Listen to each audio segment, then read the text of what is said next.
Hello বন্ধুরা, সবাই কেমন আছো? আজকে রেসিপি হচ্ছে ভেজিটেবল চপ। এ দেখো, একটু ভাজা মশলা কাঠখোলা নিয়ে দিয়েছি। এটা আছে মৌরি, ধনে গুঁড়ো, জিরে গুঁড়ো আর দারচিনি, এলাচ, শুকনো লঙ্কা একটু নেড়ে নিচ্ছি। বেশি নাড়বো না, হালকা হালকা করে নেড়ে নেবো। হ্যালো বন্ধুরা, এবার তেল গরম হয়ে গেছে, এতে পেঁয়াজ কুচি দিয়ে দেবো।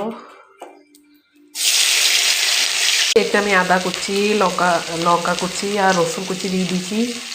ভালো করে ভেজে নেব।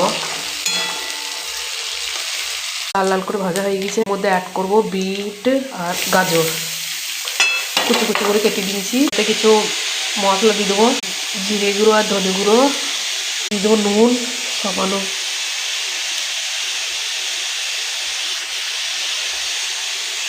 দিয়ে দেবো আলু সেদ্ধ। আগে থেকে আলু সেদ্ধ করে রেখেছিলাম, দিয়ে দেবো ধনে পাতা কুচি। এতে ভেজে রাখা যে মশলাটা করেছিলাম, সেই ভেজে রাখা মশলাটা দিয়ে দেবো। ভাজা বাদাম দিয়ে দেবো।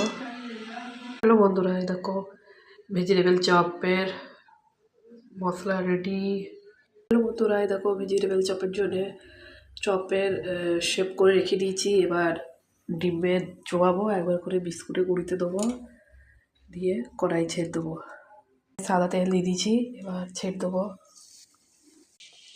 এই দেখো বন্ধুরা, vegetable chop ready vegetable chop. Okay, by.